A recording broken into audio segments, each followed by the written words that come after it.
Thank you, Mr. Afande, for having us in your home today.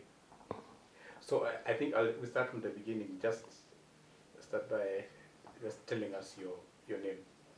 I'm Dennis Afande. I was born in Busia County on the 27th of February 1937. Wow. 37 is, that makes you how many years? I'm celebrating my 82nd year in February this year. So I'm going to 83 next year. Okay. Yes. And you still look strong. I wouldn't say you're past 70. Well, it depends how you see me. But yes, but that's true. I'm way over 83 and 82 now, going to 83. Okay. Yes. And how was, you say you're born in Busia. So how was life in Busia? Because that was just maybe like 30 years after the colonialists came. Like, how was life in Busia then? In the 30s? I was left Busia when I was about 7 years old. When I was young, the child, my father took me to a local school, primary school, which was about less than a kilometer from my home. And my father was then in the provincial administration as that time they are now calling the assistant chiefs. So I was being the eldest son. He was encouraging parents to take their children to school, and I think he had to start with me and my other sisters to go to give example. Yeah. So I was taken to school when I was a very little boy, and started there. So after about 7 years, he decided that one of my first cousins who was working with the railways here in Nairobi had come home for leave. And my father asked him whether I can accept to come with me to Nairobi, where I could start my primary school, proper primary school here in Nairobi. So I left Busia in around July 1945, just before the end of the Second World War. I came here and stayed with my cousin at Makonggeni railway quarters, and I joined. How did you come to Nairobi? Because nowadays from Nairobi, there were no buses from Busia or even from Kisumu to Nairobi. And the trains to Kisumu, it would have been easier perhaps from Busia, but because there are no buses between Busia and Kisumu, so I walked with my eldest sister from my home, which is about to Busia town, which is about 10 kilometers to Busia town. And Uganda had a very regular bus system from Busia town, Busia, Uganda now, cross Busia, Kenya to Busia, Uganda, and you get a bus in Uganda from Busia town, Uganda side, to Tororo, which is, it's with Uganda, of course. Tororo is in Uganda. Now, we had to take a train from Tororo to Nairobi. That was the route of our travel to Nairobi. And did you need a passport, anything to cross? No. Yeah. No, but that time there was no boundary. There was Kenya and Uganda and the Tanzania. There were no boundaries where you cross. In most cases, when you go to Uganda side, you only realize that you're in Uganda when you meet police officers from Uganda in the other side of the border. But otherwise, it was hard to know where, particularly in a place like Busia, there was a place where we used to call no man's land. And it was between Busia, Kenya, and Busia, Uganda, where there are no buildings. It was just an open place. So that is the route we used to take. And on the way back again from Nairobi, you go to Busia, from Nairobi to Tororo, a bus to Busia town from Tororo.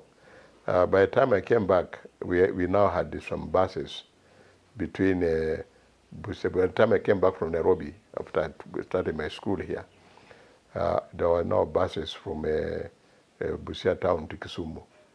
So I was able now to ride in a bus from Busia town to my home, which was, as I said, about 10 kilometers away. Was it your first time in a bus? Well, the first time in a bus, yes. But first time when I was 7 years old, from Busia to Tororo. Oh, yes. And the train, almost immediately from there. Now, I started my primary at that time it was called Makonggeni Primary School, but within the estate of Kaloleni. Kaloleni was built much later after the Makonggeni estate had been established by railway quarters, as railway quarters. The school is now called St. John's Primary School, Kaloleni. That's where I did my up to standard 6, and went to St. Peter Clevers on the Race Course Road here in Nairobi for my Kenya African Preliminary Examination, which is KCPE now. Kenya African CAPE. And from St. Peter Clevers, I went to Mangu High School. Yeah. So you passed your CAPE? I passed my CAPE, and I was admitted to Mangu High School. Yes, and then from Mangu High School, I was admitted to what at that time was Royal College. It was the second,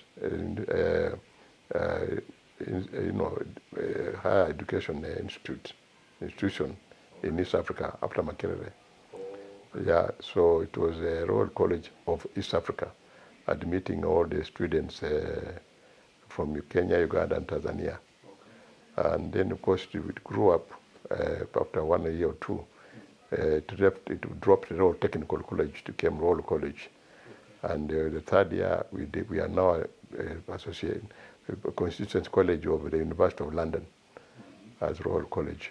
Then it became University College of Nairobi, University College of Nairobi, because at that time, East African countries had established 3 universities, of course, Makerere, Nairobi, and Tanzania, the University College of Dar es Salaam.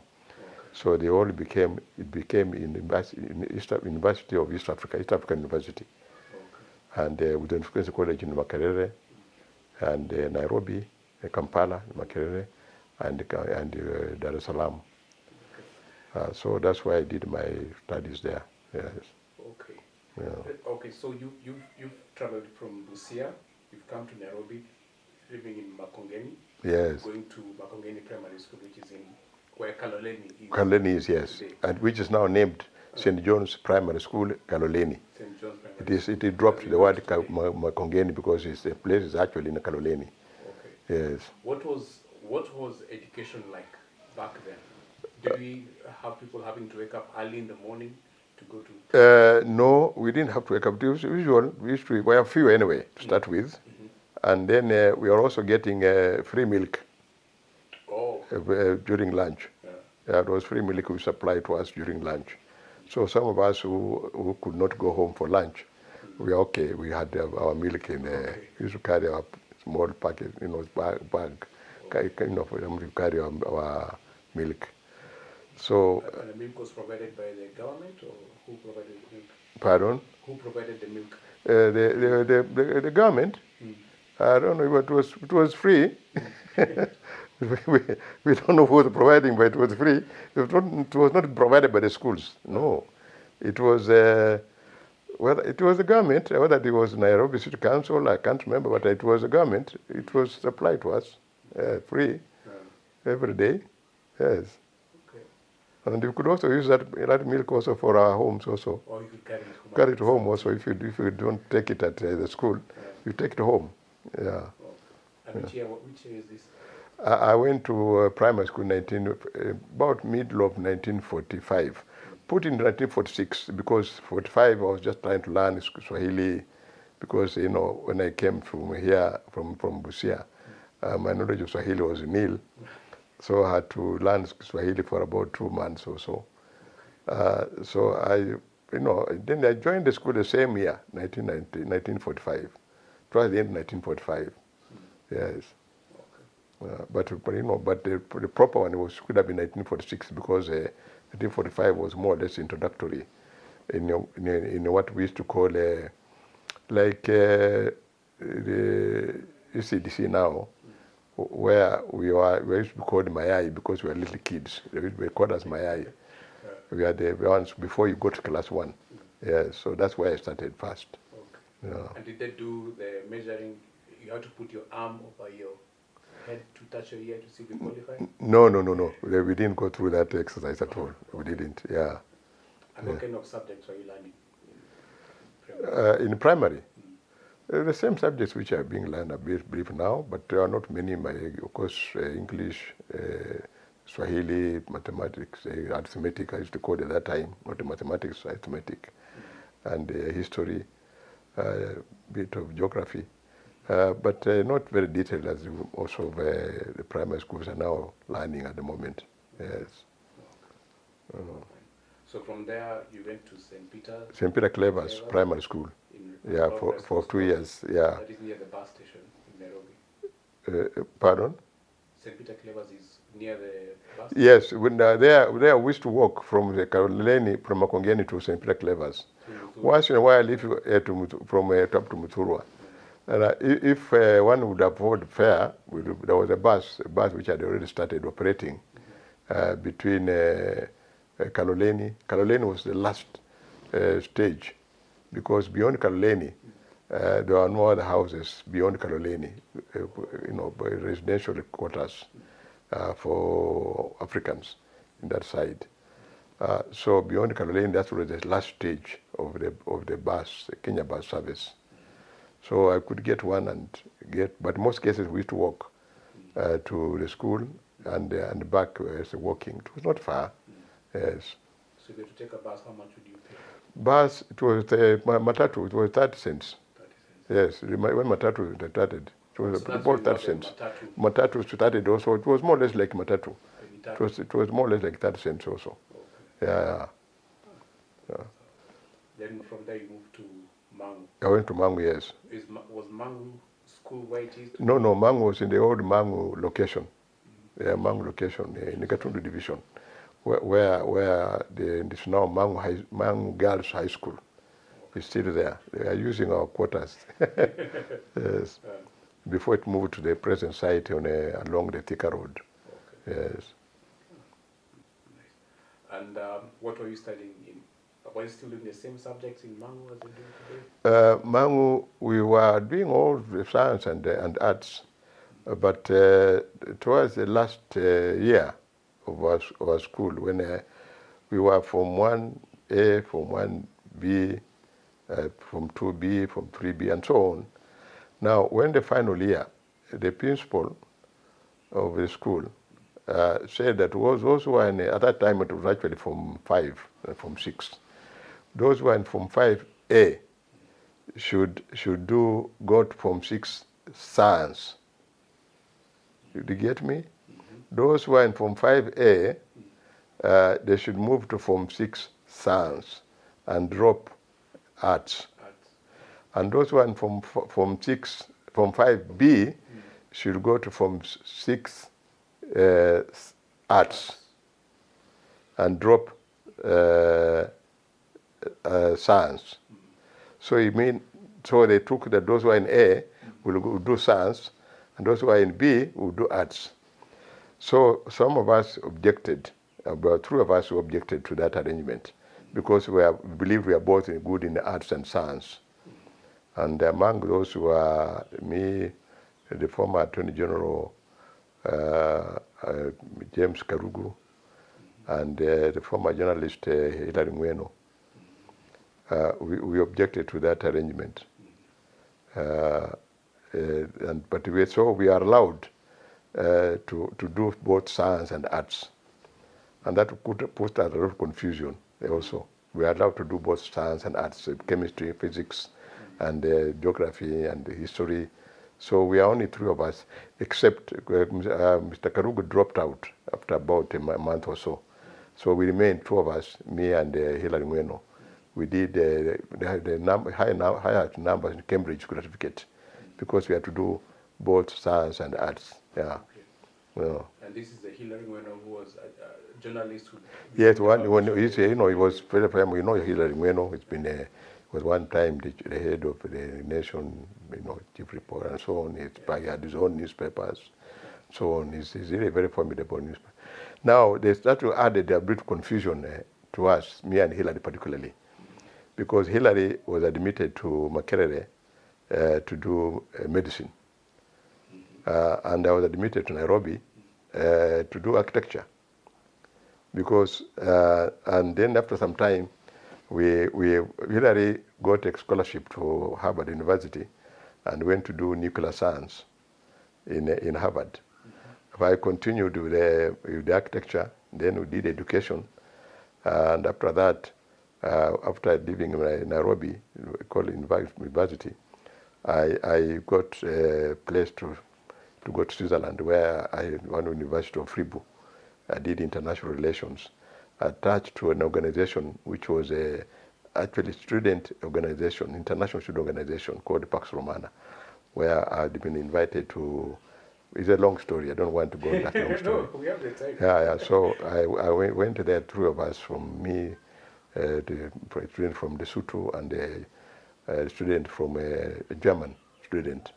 The idea was to do a course in international relations and visit the universities in Africa, in sub-Saharan Africa, talking to students on a theme which was the responsibility of African students in society.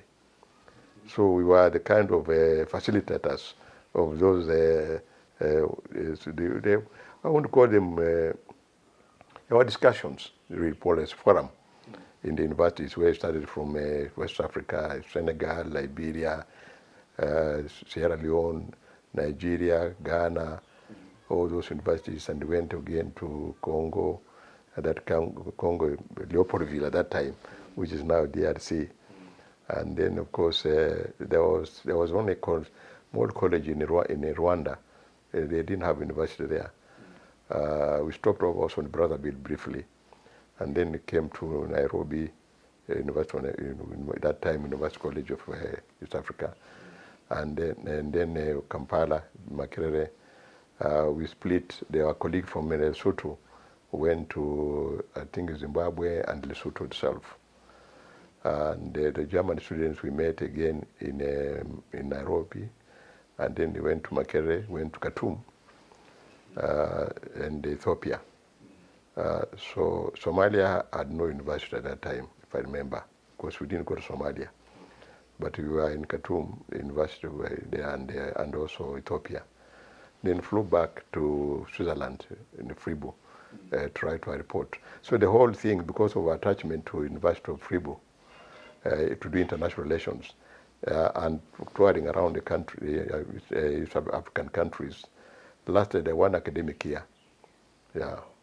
So that's where now, when I came back, I'd already, because of having done education also, I started teaching at Regi Teachers College